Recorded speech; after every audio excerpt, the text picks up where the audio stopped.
جی السلام علیکم ویورس. میں آج کا جو وی لاگ ہے میرا، یہ جو حماس اور اسرائیل کے حوالے سے پہلے میں نے ایک آپ لوگوں کے ساتھ کچھ فیکٹس شیئر کیے تھے، تو اس کی یہ دوسری کڑی ہے.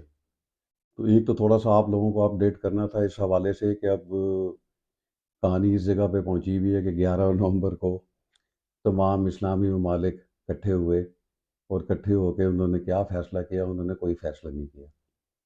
57 کے 57 اسلامی ممالک جو ہیں وہ ایک نتیجے پہ پہنچ ہی نہیں سکے، سوائے اس کے کہ جی اسرائیل کے ایک انہوں نے کلیم کو ریجیکٹ کیا ہے کہ جی اسرائیل جو کچھ بھی کر رہا ہے وہ سیلف ڈیفنس میں کر رہا ہے. تو دوسری چیز جو سمجھنے والی کیا ہے وہ یہ ہے کہ حماس جس نے 1200 بندے مارے ان کے ملک میں گھس کے، اسرائیل کے خواہ مخواہ میں لڑائی شروع کی، اور اس کے بعد اب وہ اس جگہ پہ پہنچ چکا ہے 11-12 ہزار معصوم لوگ فلسطینی شہید کروا کے، جس میں کوئی 4-5 ہزار کے قریب بچے ہیں، 3-3.5 ہزار عورتیں ہیں، وہ سب شہید کروا دیے. اور اب ان کی حالت یہ ہوئی ہوئی ہے کہ وہ اب تمام اسلامی ممالک سے اپیل کر رہا ہے کہ جی ان کے اوپر پریشر ڈالیں تاکہ یہ ہمارے اوپر بمباری روکیں، اور یہ جو کچھ بھی اسرائیل اب ان کے ساتھ کر رہا ہے اس کو روکا جائے. میرا سوال ان سے یہ ہے کہ بھائی تمہیں پہلے نہیں پتا تھا یہ سب کچھ جو تم کرنے جا رہے تھے؟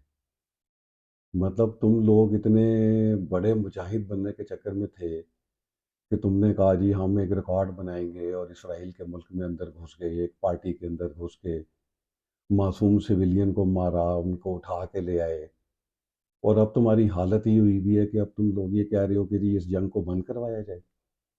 تو یہ 11-12 ہزار جو فلسطینی شہید ہوئے ہیں، اس کے پیچھے اس کی ذمہ داری میں تو حماس پہ ڈالتا ہوں. اب یہ جو مرضی سمجھیں، یہ جو مرضی کہیں، ایک تو مجھے مسلمانوں کی سمجھ بھی نہیں آتی. اب محمود عباس صاحب جو ہیں وہ الگ اس چکر میں پھر رہے ہیں کہ کسی طرح سے معاہدہ کیا جائے. ایران اس چکر میں پھر رہا ہے کہ وہ اسلامی ملکوں کو کہہ رہا ہے کہ جی ان کی پولیٹیکل طریقے سے، اکنامیکل طریقے سے ان کے ساتھ جو ہے نا وہ بندش کی جائے، ان کے ساتھ ان کو پریکٹیکل ویسے کام کیے جائیں.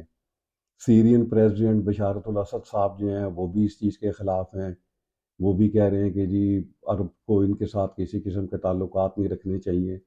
ایک چیز تو بالکل کلیئر ہو گئی ہے، مجھے تو کلیئر ہے، اور وہ کلیئر کیا ہو گئی ہے کہ سارے ایپیسوڈ کے پیچھے یہ جو ابھی غزہ کا آپ کہہ لیں مجاہدین نے سو کالڈ جس طرح نقصان انہوں نے پہنچایا ہے فلسطینیوں کو، میرا خیال میں اسرائیل نے شاید اتنا نقصان نہیں پہنچایا جتنا نقصان حماس پہنچا چکی ہے اسرائیل کے بیک گراؤنڈ میں لاتے ہوئے.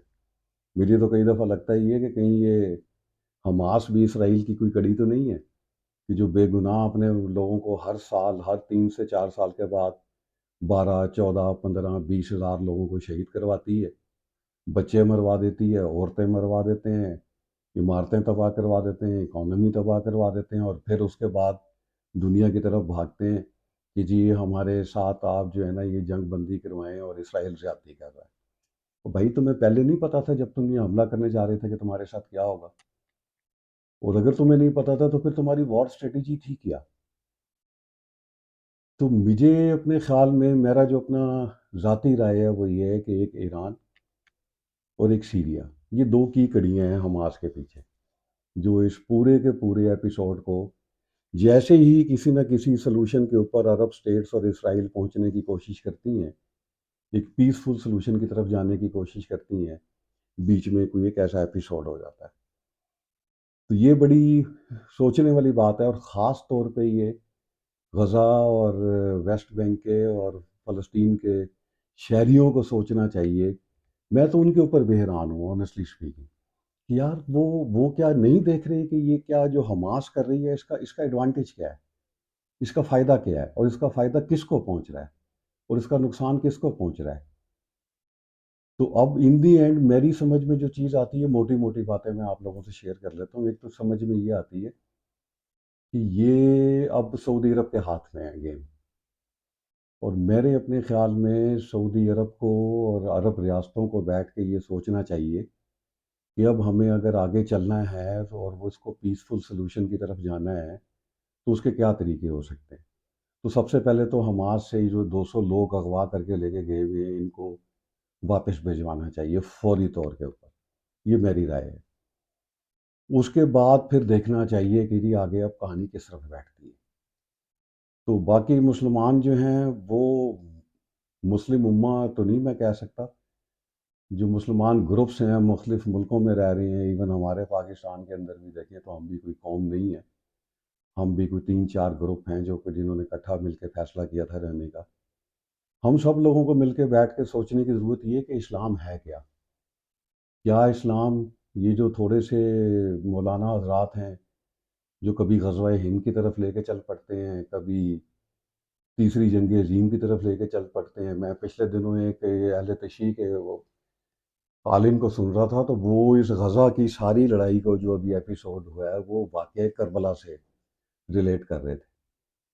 میں اتنا حیران ہو رہا تھا کہ یار یہ ہم کس قسم کے مسلمان ہیں، ہم نے کس قسم کے علماء کو فالو کرنا شروع کیا ہوا ہے کہ آپ نے کیا کربلا کے اندر حضرت امام حسین رضی اللہ تعالیٰ عنہ، میں ان کی جوتی کی خاک کے برابر نہیں، کیا انہوں نے 200 لوگ جا کے اٹھائے تھے اسرائیل کے؟ کیا انہوں نے جا کر 79 لوگوں کو اٹھا کے مارا تھا؟ کیا 1200 لوگوں کو قتل کیا تھا انہوں نے جا کر کوفے میں؟ نہیں، بالکل نہیں کیا تھا۔ آپ کس طرح سے ریلیٹ کر سکتے ہیں اس طرح کی چیزوں کو؟ آپ کس طرح سے ریلیٹ کر سکتے ہیں کہ یہ تیسری جنگ عظیم کی طرف جانے لگے؟ میں جنگ سے نہیں گھبراتا، میں اپنی زندگی کی ساری جو جد و جہد اور فٹ رہنے کی کوشش کر رہا ہوں، اس کی بنیادی وجہ یہی ہے کہ جب کبھی بھی کوئی جنگ کی ضرورت پڑی تو I will be the first one who will be reaching to the border. لیکن وہ اس طرح سے نہیں ہوگا۔ ہاں، میری فوج کا چیف آف کمانڈر کہتا ہے کہ جی جنگ کے لیے حاضر ہوں، تو my family knows that I will be the first one who will be moving to that. اس طرح سے نہیں جنگیں لڑی جاتی، اس طرح سے نہیں یہ سب کچھ کیا جاتا کہ آپ معصوم لوگوں کو اٹھا کے مار دو اور اب آپ منتیں ترلے کر رہے ہو کہ جنگ کو بند کریں۔ آپ نے 12-14 ہزار معصوم لوگ مروا دیے، آپ نے 5,500-4,000-5,000 بچے مروا دیے۔ یار خدا کا خوف کرو، کوئی کون سے جہاد کر رہے ہو تم لوگ؟ وہ 4,500 سے 5,000 بچوں کو پڑھاتے۔ آپ کو پتہ ہے غزہ کے اندر ایجوکیشنل ایئر کینسل کر دیا گیا اس وجہ سے کہ بچے ہی نہیں رہے کہ جن کی کلاسیں لی جائیں گی۔ یہ کون سا اسلام ہے؟ یہ کون سا مذہب ہے؟ مجھے نکال کے بنائیں، میں تو حیران ہوں اس چیز کے اوپر۔ تو let's see and let's pray to the lord almighty that he should guide us to the right path. صراط مستقیم کی جو بات کی جاتی ہے، اللہ کرے ہم سب کو مسلمانوں کو صراط مستقیم دے۔ یہ تو صراط مستقیم مجھے تو نہیں لگتا۔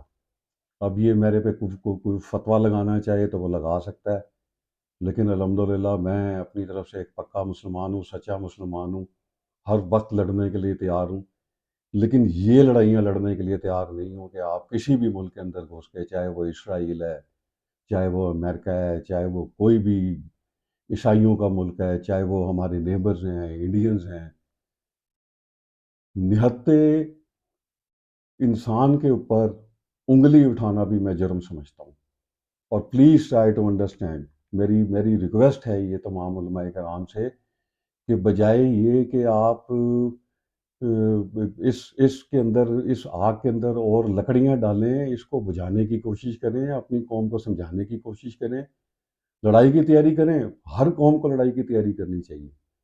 جنگ جو ہے اس کی تیاری ہمیشہ آپ کو تیار رہنا چاہیے، لیکن یہ جنگ نہیں ہے۔ میں نہیں سمجھتا کہ یہ کسی بھی قسم کی ایسی جنگ ہے کہ جس کے اندر آپ کو اسلام کو لے کر آ سکتے ہیں یا آپ کسی ایسی چیز کو لے کر آ سکتے ہیں۔ آپ نے خود شروع کی، آپ نے خود نہتوں کے اوپر حملہ کیا، آپ نے خود نہتوں کو اغوا کیا، اور اب آپ کی، میں I don't want to use that word, کہ اب آپ اس جگہ پہ پہنچے ہوئے کہ اب آپ تمام 57-58 ملکوں کے منتیں ترلے کر رہے ہیں بیٹھ کے کہ کسی طرح سے جنگ رکوائیں آپ۔ اصل مقصد آپ کا پورا ہو گیا، آپ نے ابراہیم اکارڈ کو فیل کرنے کی ٹرائی مار لی، آپ نے سعودی عرب کو اور اسرائیل کے تعلقات کو آگے بڑھنے سے وقتی طور پہ روک دیا۔ تو یہ مسئلے کا حل نہیں ہے۔ میرے خیال میں مسئلے کے حل کے لیے ہم سب کو بیٹھ کے ایک دفعہ سوچنا پڑے گا، اپنے اندر جھانکنا پڑے گا، ہم کون سے مسلمان ہیں۔ We need to identify our self. Thank you.